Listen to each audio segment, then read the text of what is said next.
저는 오늘 이 한 해를 보내면서 오늘은 그동안 함께 공부해 왔던 마리아 찬가의 마지막 부분을 함께 성도님과 더불어서 들여다보고 또 함께 은혜를 나누고 싶습니다. 마리아가 하나님의 사자를 만난 그 사건은 마리아에게 있어서 굉장히 엄청난 사건이었습니다.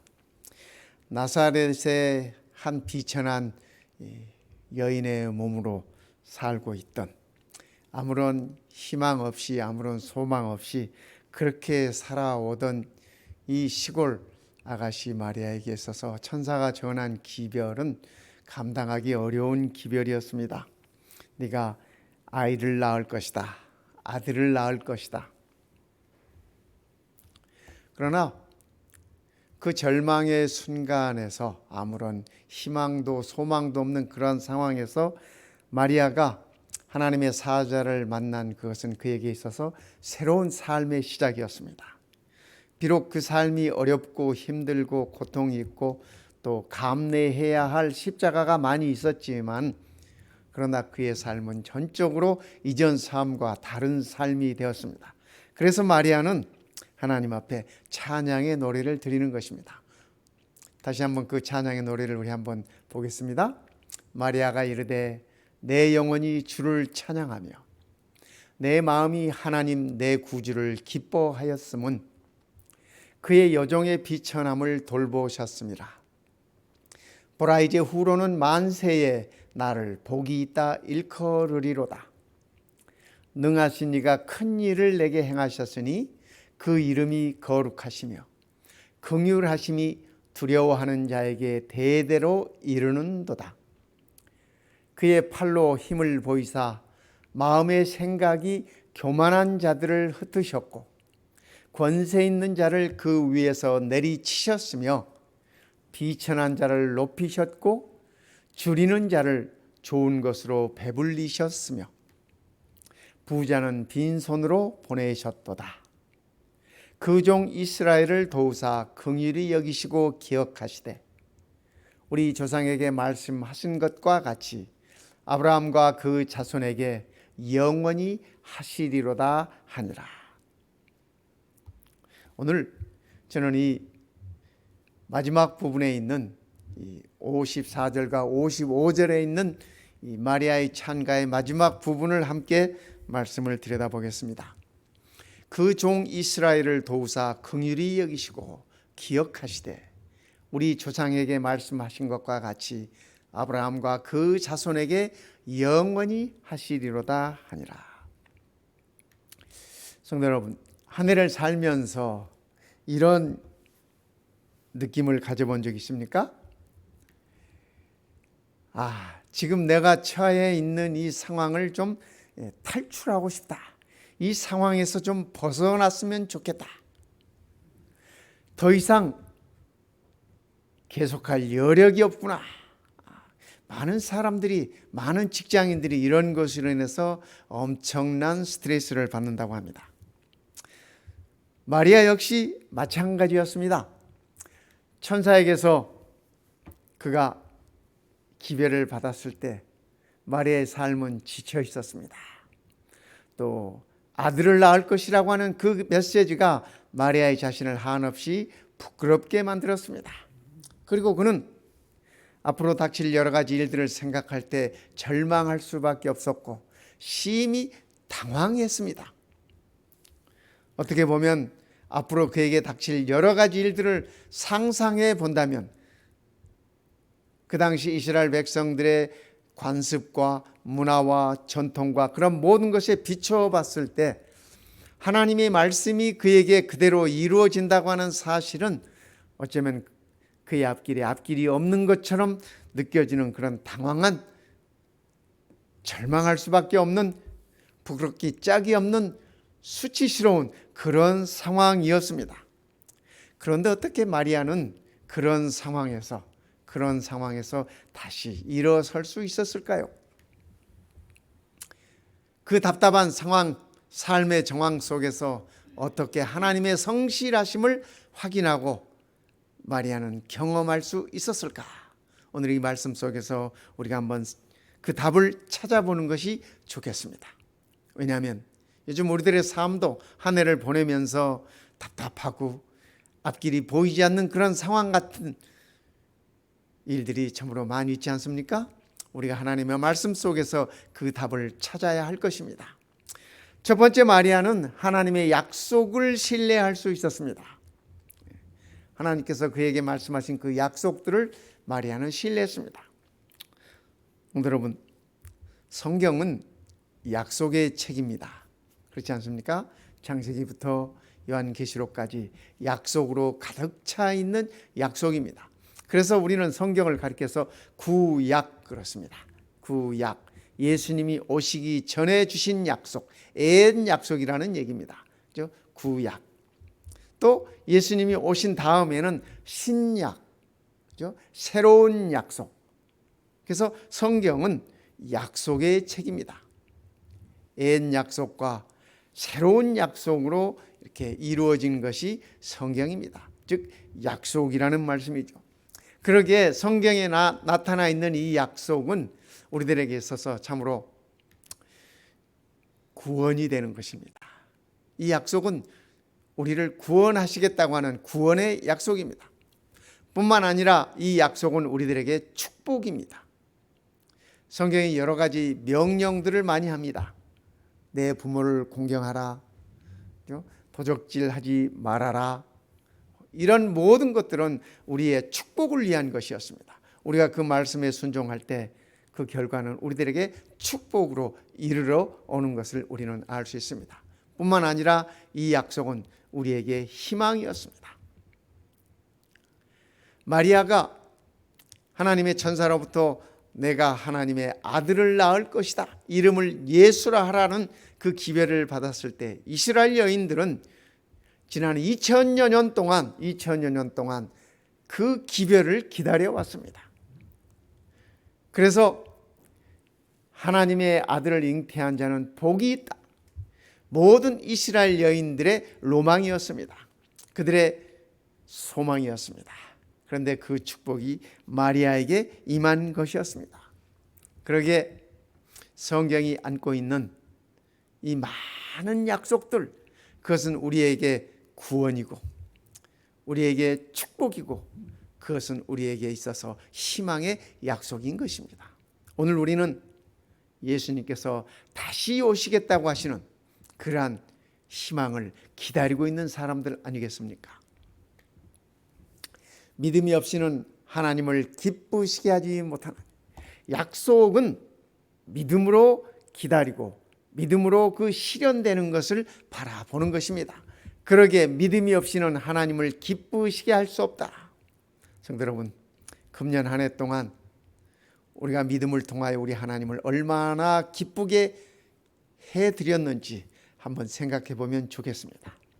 혹여 우리들에게 부족한 것이 있다면 새해에는 더 큰 믿음으로, 더 절대적인 믿음으로, 더 겸손한 믿음으로 우리 하나님을 기쁘시게 해드리십시다. 하나님께 나아가는 자는, 여기 하나님께 나아가는 자는, 이 말씀은 믿음으로 하나님 앞에 나아가는 자는 그 말입니다. 그렇죠? 반드시 그가 계신 것과 하나님이 계신 것과 또한 하나님이 자기를 찾는 자들에게 상 주시는 이심을 믿어야 할지니라. 성경은 믿음을 지닌 우리들에게 있어서 하나님의 왕국이 건설되고 하나님의 축복이 이루어지고 하나님의 영원한 생명이 우리들에게 주어진다고 하는 약속으로 가득 차 있는 책입니다. 그러기에 우리는 하나님의 그 약속을 우리들에게 상 주시는 분이시라고 하는 사실을 우리가 믿어야 할 것입니다. 우리의 그 믿음을 통해서 우리가 기쁨을 얻는 것이 아니라 우리 하나님께서 기뻐하신다고 하는 사실입니다. 하나님의 기쁨 속에 우리들의 영원한 기쁨이 또한 포함되어 있습니다. 성경은 아브라함에 관해서 이렇게 말씀하십니다. 이에 성경에 이른바 아브라함이 하나님을 믿으니, 여기 성경에 이른바 이 말씀은 창세기 15장 6절에 있는 말씀입니다. 근데 신약에서 야고보가 그 말씀을 인용해서 지금 말씀을 하시는 것입니다. 아브라함이 하나님을 믿으니 이것을 의로 여기셨다는 말씀이 이루어졌고 그 약속이 이루어졌고 그는 아브라함은 하나님의 벗이라 칭함을 받았다. 아브라함은 하나님의 친구였습니다. 가장 친한 벗이었습니다. 그러나 성도 여러분, 우리가 잘 알지 않습니까? 아브라함이 믿음으로 걸어온 길을 이렇게 들여다보면 저 우르를 떠나서 하란을 거쳐서 가나안으로 이렇게 간 긴 여정 통해서 아브라함의 믿음은 때로는 흔들리고 주저앉기도 하고, 그죠? 믿음에서 비틀거리기도 하고, 때로는 회의하기도 하고, 의심하기도 하고, 그러면서 한 걸음씩 확인하고 믿음으로 조금씩 그가 변화되면서 성장해 갔습니다. 오늘 우리의 믿음도 마찬가지 아니겠습니까?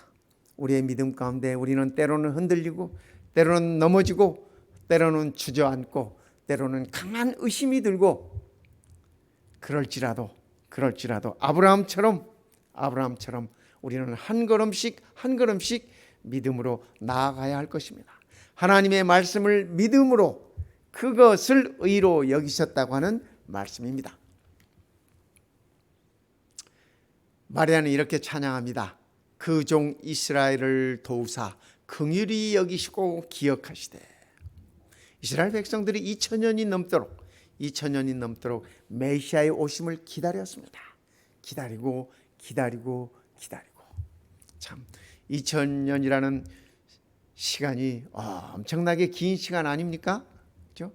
예수님이 십자가에 돌아가시고 흘러간 세월들이 2000년의 세월들이 지나갔습니다. 2000년의 세월들이 참으로 긴 시간들입니다. 그러나 하나님께서 그 긴 시간 동안에도 당신의 백성들을 도우시고 긍휼히 여기시고 기억하셨다고 하는 사실입니다. 우리 조상에게 말씀하신 것과 같이 하나님께서 아브라함에게 말씀해 주시고 하나님께서 이삭에게 말씀하시고 하나님께서 야곱에게 말씀하시고 요셉에게 일러주시고 다윗에게 말씀하시고 각 시대를 통하여 선지자들을 통하여 말씀해 주셨던 그 약속들이 오늘 우리에게까지 이어진다고 하는 사실을 우리가 기억하면 참으로 좋겠습니다. 여러분 한번 상상해 보십시다. 이스라엘 백성들이 2000년 동안 메시아의 오심을 기다려서 아무리 기다려도 오시질 않아요. 그죠? 믿음의 1세대가 지나가고 2세대가 지나가고 3세대가 지나가고 아무리 기다려도 오시지 않습니다. 하나님이 계시긴 하는 건가? 아니면 하나님께서 우리를 다 잊어버리신 것인가? 구약 성경이 씌어지고 예수님이 오시기까지 침례 요한이 나타나기까지 약 400년의 시간이 흘렀습니다. 이 400년 동안 성경에 말씀이 없습니다. 말씀이 없어요. 하나님의 침묵의 시간입니다. 400년. 그죠? 참 긴 시간입니다. 긴 세월입니다. 그 긴 세월 동안 하나님의 말씀이 없었어요. 이 백성들에게 하나님의 말씀이 들려오지 않았습니다. 하나님의 침묵의 시간이었습니다. 하지만 마리아는 찬양합니다. 하나님께서 우리 조상에게 말씀하신 것과 같이 아브라함과 그 자손에게 영원히 하시리로다. 왜냐하면 이스라엘을 도우시고 긍휼히 여기시고 하나님께서 기억하고 계시기 때문에. 우리 사람의 측면에서 봤을 때 긴 시간이 흘렀지만은 그러나 그 긴 시간 동안 하나님께서 우리를 잊어버리신 것이 아니고 우리를 기억하고 계셨다고 마리아는 그렇게 찬양하고 있는 것입니다. 두 번째, 하나님의 약속을 기다릴 수 있어야 하는 것입니다. 하나님의 약속을 기다릴 수 있어요. 그 종 이스라엘을 도우사 긍휼히 여기시고 기억하시되. 하나님께서 우리를 기억하시고 있었다고 하는 그 사실을 우리는 기다려야 하는 것입니다. 기다려야 하는 것입니다. 어쩌면 이 기다림의 시간들은 당신의 백성들에게 있어서는 연단의 시간인지도 모르겠습니다. 이스라엘의 역사를 살펴보면 그들은 아시리아 제국의 말발굽 아래에 짓밟혔습니다. 바벨론의 침략을 통해서 그들은 나라가 멸망하고 바벨론으로 끌려가서 거기서 노예 생활들을 70년 동안 할 수밖에 없었습니다. 그 후로 하나님의 백성들의 이 나라는, 이스라엘은 페르시아에 의해서, 저 알렉산더에 의한 그리스에 의해서, 그리고 예수님이 탄생하실 당시에 로마 시대, 로마 사람들의 칼과 창 아래서 그들은 심한 고통 중에 있었습니다. 어쩌면 그 기다림의 시간들은 그 백성들의 연단의 시간이었을지 모릅니다. 성도 여러분, 오늘 우리에게도 기다림이 있지 않습니까? 우리가 기다리는 이 기다림의 시간은 하나님께서 우리를 단련시키시는, 하나님께서 우리를 강하게 하시는, 연단시키는 시간이라고 생각하시면 좋을 것 같습니다. 예수님께서 교회에 관하여 이렇게 말씀하셨습니다. 이는 곧 물로 씻어 말씀으로 깨끗하게 하사, 복음을 받아들여서 침례를 받게 하시고 말씀으로 우리를 깨끗하게 하고 거룩하게 하시고 자기 앞에 영광스러운 교회로 세우사, 하나님께서 우리를 하나님 앞에 교회로 영광스럽게 세우시는 그 일에 있어서는 반드시 선결되어지는 일들이 있습니다. 물로 씻어 말씀으로 깨끗하게 하고 거룩하게 하시는 그 일이 있다고 하는 것입니다. 그래서 우리가 하나님 앞에 영광스러운 교회로 서울 수 있는 것은 우리가 말씀으로 깨끗하게 되고 거룩하게 된 백성들이 하나님 앞에 영광스러운 교회의 모습으로 설 수 있다라고 하는 것입니다. 그러기에 티나 주름 잡힌 것이나 이런 것들이 없이 거룩하고 흠이 없게 하려 하십니다. 여러분, 이 한 해가 저물어가는 이 시간에 우리가 하나님 앞에서 참 티나 주름 잡힌 것이나 이런 것들이 없이 거룩하고 흠이 없게 되시길 바랍니다. 이거는 우리가 이루는 일이 아니라 우리가 믿는 예수 그리스도를 통해서, 그분의 십자가의 보혈을 통해서 우리의 삶의 모든 티가 사라져, 우리의 삶의 주름이 사라지는, 우리 모든 죄악들이 사라진다고 하는 사실입니다. 그렇게 되었을 때 우리는 하나님 앞에 영광스러운 교회의 모습으로 설 수 있다라고 하는 사실입니다. 세 번째, 마리아는 약속의 손을 붙들고 일어설 수 있었습니다. 하나님께서 약속으로 내미는 그 손을 붙잡고 그는 일어설 수 있었던 것입니다.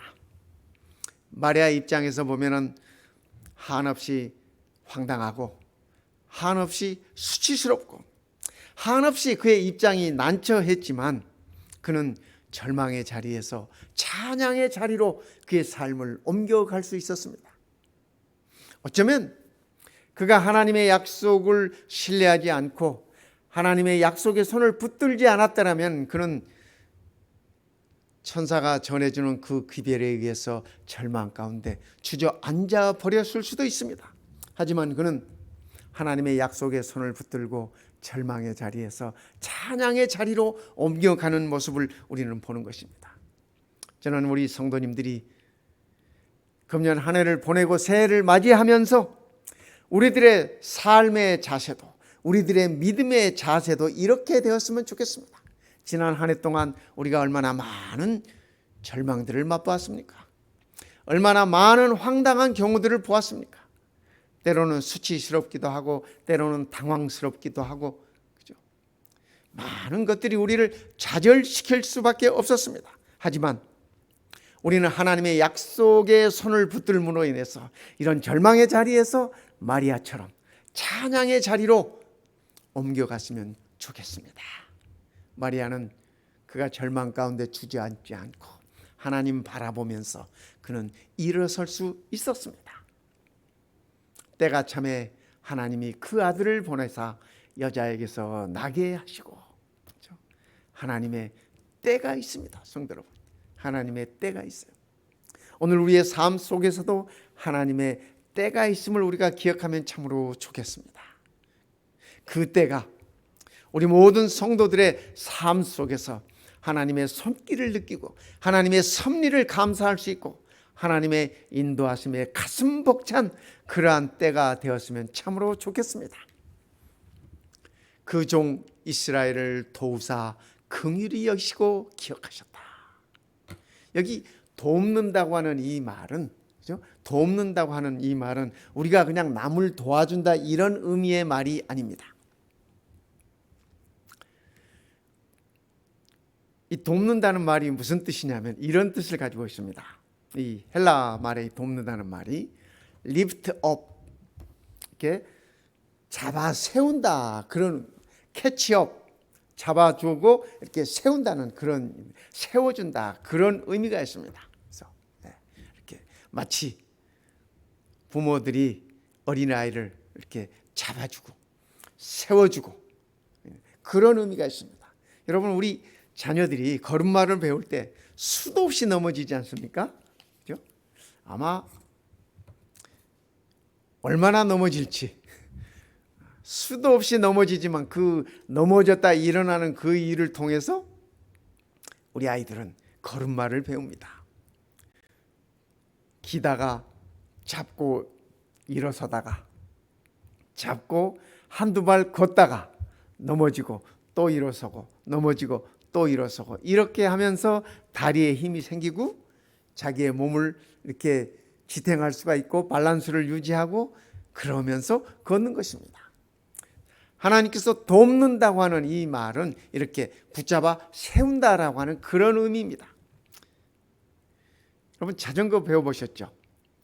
자전거 배울 때 어떻습니까? 뒤에서 잡아주는 사람이 있어야 돼. 근데 아이들이 자전거 배울 때 어떻게 하냐면 아빠 꼭 잡고 있어야 돼. 근데 뒤를 못 보지 않습니까? 뒤를 못 봐. 그래서 아빠가 붙잡고 있다라고 하는 믿음을 가지고 페달을 밟습니다. 페달을 밟. 그러면 아빠는 어떻게 해요? 이 잡아주다가 손을 살짝 놓습니다. 근데 아이는 뒤를 못 보기 때문에 아빠가 잡고 있다라고 생각해요. 그렇게 해서 자전거를 배웁니다. 저도 자전거 처음에 배울 때 뒤에서 누군가 잡아줬어요. 그래서 자전거 타는 법도 마찬가지예요. 여러분, 이 사진은 어떻습니까? 이 할아버지가 할머니 자전거 타는 거 가르쳐 드리고 있어요. 이렇게 할머니의 자세를 보니까 지금 겁이 잔뜩 먹고, 그죠? 지금 한 걸음도 앞으로 못 갈 것 같은 그러한 자세예요. 그죠? 네. 할아버지가 뒤에서 다 이렇게 잡아주는 것. 이게 돕는다는 그런 의미예요. 이 헬라 말에 있어서 돕는다는 의미가 이렇게 붙잡아 세워준다라고 하는 그런 의미가 있는 말입니다. 오늘 하나님께서 우리를 lift up, 그죠? 우리를 잡아 세워주신다고 하는 얘기입니다. 우리 하나님이 우리를 돕는 하나님이심을 기억하시면 좋겠습니다. 다윗은 이렇게 노래합니다. 내가 여호와를 기다리고 기다렸더니 귀를 기울이사 나의 부르짖음을 들으셨도다. 다윗이 지금 처한 환경이 어디인지 한번 이렇게 상상해 보시기 바랍니다. 2절에서는 이렇게 얘기해요. 나를 기가 막힐 웅덩이와 수렁에서 끌어올리시고 내 발을 반석 위에 두사 내 걸음을 견고케 하셨도다. 성도 여러분, 다윗이 말입니다. 다윗이 정말 기가 막힐 정도의 그런 상황에 처해 있었어요. 웅덩이와 수렁에서 스스로 올라올 수가 없어요. 그런 상황에 처하고 그런 절망 속에 다윗이 있었습니다. 그러나 다윗이 그 가운데서도 하나님을 기다리고 기다리셨어요. 하나님의 그 도움의 손을 그가 기다렸더니 하나님의 도움의 손이 그에게 미쳤다. 그래서 하나님께서 나를 웅덩이와 수렁에서 끌어올리시고 내 발을 반석 위에 두사. 이 수렁은 한없이 빠져드는 곳입니다. 그런데 반석은, 그죠? 이 바위는 우리가 이 딛고 서는 데 있어서 튼튼하지 않습니까? 빠질 곳이 없어요.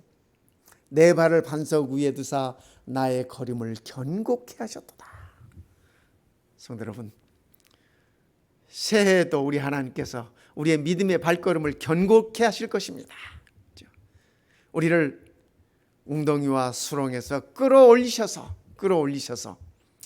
우리의 발걸음을 강하게 하시고 견고케 하시리라고 믿습니다. 새해 이러한 축복이 우리 모든 성도들에게 함께 하실 것입니다. 여호와께서 사람의 걸음을 정하시고 그의 길을 기뻐하시나니 그는 넘어지나 사람은 넘어지나 아주 엎드러지지 아니함은 여호와께서 그의 손으로 붙드심이로다. 저는 이 말씀이 너무 좋습니다. 사람은 다 넘어져요. 그렇지 않습니까? 다 연약하기 때문에 다 넘어져. 다 흔들려요. 그러나 아주 엎드러지지는 않는다고. 이게 의인인지. 그죠? 이게 의인입니다. 의인은 7번 넘어질지라도 8번 일어나는 것이라고 성경은 얘기하고 있어요. 그죠? 비록 우리가 넘어지긴 하지만 아주 엎드려지진 않는다. 왜요? 우리를 붙잡아 주시는 여호와 하나님의 손이 있기 때문에 그렇습니다. 여호와께서 그의 손으로 나를 붙드심이로다. 성도 여러분 기억하십시다. 나를 붙들어 주시는 하나님의 손이 있음을 말입니다. 그 손이 지난 1년 동안 우리들을 붙잡고 인도해 오셨습니다. 우리를 인도해 주셨습니다. 오는 새해에도 그 여호와의 강한 팔이 여전히 우리를 붙들어 주실 것입니다. 서정주 시인은 국화옆에서라는 시를 이렇게 지었습니다. 한 송이 국화꽃을 피우기 위해 봄부터 서쪽새는 그렇게 울었나 보다. 여러분 국화가 어느 계절에 피는 꽃이에요? 그렇죠? 가을에 피는 꽃입니다. 그런데 그 가을에 피는 국화꽃을 피우기 위해서 봄부터 서쪽새는 울어요. 그러니까 서쪽새가 국화꽃을 피우기 위해서 이렇게 우는 건 아니었지만 시인은 그렇게 지금 은유적으로 표현하는 것입니다. 봄부터 기다리는 마음을 그렇게 표현한 것입니다. 한 송이의 국화꽃을 피우기 위해 천둥은 먹구름 속에서 또 그렇게 울었나 보다. 이 천둥은 천둥치고 하는 것은 여름을 가리키는 얘기입니다. 여름 소나기, 그죠? 여름 장마비. 그래서 이 국화가 봄에 싹을 틔우고 자라기 시작하면서 여름을 지나고 있습니다. 기다림. 그립고 아쉬움에 가슴 조이던 먼 젊음의 뒤안길에서 이 시인의 마음속에는 인생 또한 그러한 기다림이다라고 하는 표현을 하고 있는 것입니다. 이제는 돌아와 거울 앞에 선 내 누님같이 생긴 꽃이여. 이 시인은 자기의 누이를 이게 빌린 이 표현을 통해서 누이는 자기보다 나이가 많은 누이는 성숙한 사람의 표현입니다. 그래서 누이가 성숙한 자의 표현이듯이 이 시인 또한 젊은 날들을 젊음의 뒤안길들을 걸어가면서 기다리면서 그의 성숙함을 기대하고 바라보는 것입니다. 노란 내 꽃이 피려고 간밤에 무서리가 서리 내리고 내게는 잠도 오지 않았나 보다. 어느덧 가을이 됐어요. 여기 무서리가 내린다고 하는 얘기는 가을입니다. 그죠? 그럴 때, 그죠? 이 무서리가 내릴 그때 국화꽃은 환한 모습으로 만개하는 것입니다. 그래서 그 아름다움, 국화를 곁에서 바라보는 그 아름다움 속에서 잠도 오지 않는 그 설렘이 있다고 하는 것입니다. 성도 여러분, 우리 그리스도인들은 기다리는 사람들입니다. 그렇죠? 우리의 조상들은 메시아의 오심을 기다렸고 오늘 우리는 그 메시아의 다시 오심을 기다리는 자들입니다. 그렇죠? 봄이 가고 여름이 가고 가을이 가고 기다림의 시간 동안 우리 주님은 분명히 오실 것입니다. 반드시 오실 것입니다.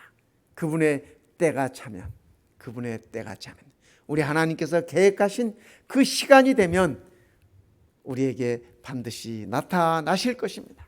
그러기에 우리는 하나님의 약속을 신뢰할 수 있어야 합니다. 그러기에 우리는 약속의 하나님을 기다릴 수 있어야 합니다.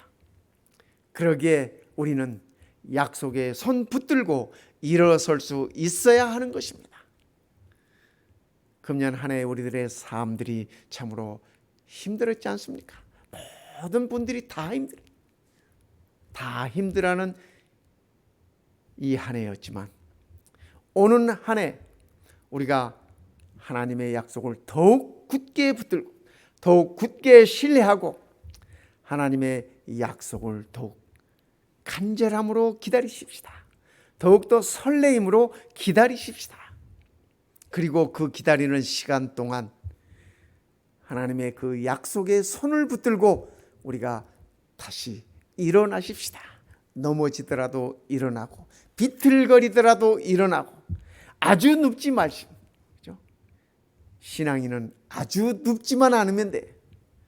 반드시 우리 하나님께서 그의 강한 오른팔로 우리를 붙들어 세워주신다고 하는 사실입니다. 하나님께서 우리를 도우신다고 하는 사실입니다. 그러기에 마리아는 그가 절망 가운데서 새로운 찬양으로 그의 삶을 전환시켰습니다.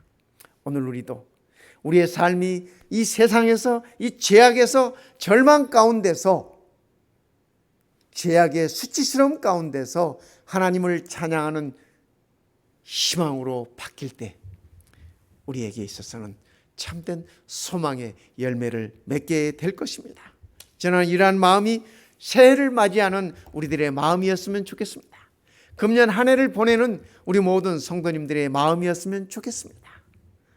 오늘 금년 마지막 안식일을 우리가 맞고 보내면서 정말 우리의 영적인 우리의 모든 것들을 이렇게 정리했으면 좋겠습니다. 하나님의 약속들을 우리가 굳게 붙들고 또 하나님의 약속을 우리가 기다리면서 그 기다림의 시간 동안 혹여 우리가 넘어지더라도 혹여 우리가 비틀거리더라도 혹여 우리의 다리에 힘이 빠지더라도 우리를 붙잡아 도와주시는 하나님이 계심을 믿고 그분의 손 붙잡고 일어설 수 있었으면 좋겠습니다. 오늘 이 저녁 하나님의 축복이 마리아에게 임하였던 그 축복이 우리 모든 성도들에게 임하게 되시기를 바라면서 마리아는 얘기했습니다. 이제는 만세의 나를 복 있는 여자라 할 것이다. 우리 성도님들께서 만세에 복 있는 자라고 사람들이 얘기할 것입니다. 오늘 이 저녁 하나님의 은혜와 축복이 우리 모든 성도들에게 함께 하셔서 마리아의 찬송의 외침이 우리의 찬송의 외침이 되시기를 이 시간에 간절히 바랍니다. 기도드리겠습니다. 우리 아버지 하나님 참으로 감사합니다. 마리아의 절망이 아버지 하나님을 신뢰하고 바라봄으로 찬양으로 변화되었듯이 오늘 우리의 이 땅에서의 절망이 아버지 하나님을 바라봄으로 소망이 되게 하시고 희망이 되게 하시고 우리의 삶이 찬양이 되게 하여 주시옵소서. 이제는 만세로 우리 모두를 복된 자라고 칭하도록 축복하여 주시옵소서. 우리 아버지의 사랑이 우리 모든 성도들 가슴마다 가정마다 풍성하게 넘쳐나시기를 우리 주님 예수님의 이름으로 간절히 기도드리옵나이다. 아멘.